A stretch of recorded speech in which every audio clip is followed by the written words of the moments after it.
Vivre à l'heure du soleil. En théorie, la France est alignée sur le fuseau horaire de Greenwich.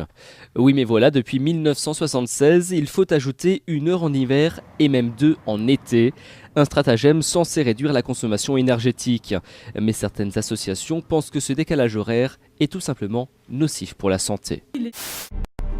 Dans le combat pour sauver l'avenir de notre planète, la Chine est au cœur de la bataille. Le plus grand émetteur de gaz à effet de serre affronte un nombre incalculable de désastres écologiques. Le pays doit se battre contre les rivières toxiques, l'air pollué, des conditions climatiques extrêmes, la fonte des glaciers et l'avancée des déserts. Et en attendant, devant le Parlement chinois mercredi, le Premier ministre Li Keqiang s'est montré volontaire pour lutter contre la pollution, annonçant que 50 000 chaudières à charbon seront supprimées cette année, que les centrales thermiques seront modernisées et que 6 millions de véhicules anciens seront mis à la casse.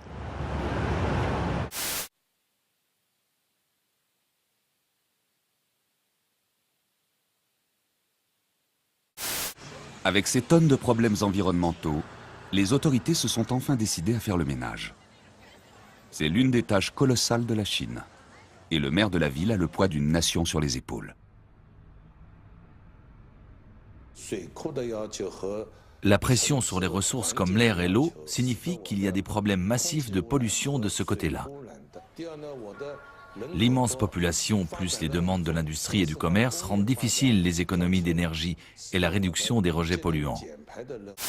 Né d'une collaboration entre les gouvernements chinois et singapouriens et cofinancé par des entreprises privées, TEDA s'étendra en 2020 sur 30 km² avec des panneaux solaires fournissant 9 MW d'électricité, des transports en commun verts, un recyclage des déchets et de l'eau potable au robinet dans un pays où 70% des rivières sont polluées. Et le moindre geste au quotidien reflète cet esprit vert.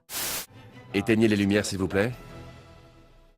Dans l'actualité internationale encore, en Ukraine, on en sait plus sur les candidats à la présidentielle qui se déroulera le 25 mai prochain. L'un d'eux est plutôt insolite. Le célèbre héros de la guerre des étoiles, Dark Vador, représentera le parti ukrainien de l'Internet.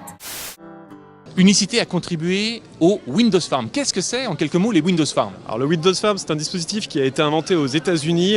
Il y a une énorme communauté qui s'est créée autour, à peu près 17 000 membres qui ont contribué sur Internet à l'évolution de ce dispositif, qui est un dispositif de culture verticale hors sol.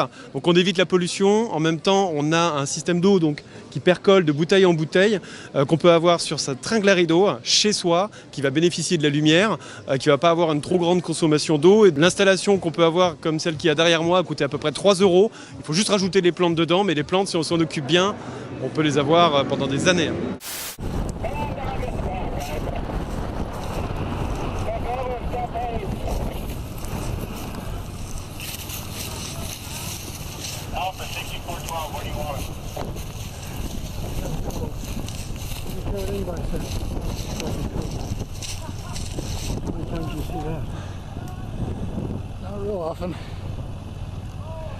Dans une société de gaspillage et de consommation excessive, ces deux designers français détournent les vieux matériaux et les revalorisent afin de leur donner une deuxième vie. C'est surtout par un souhait de créer des produits qui sont éco-conçus, recyclés. On a été très vite et très tôt sensibilisés sur le gaspillage et sur le fait qu'on utilise beaucoup de ressources. Et en tant que designer, on avait aussi la responsabilité de mettre sur le marché des produits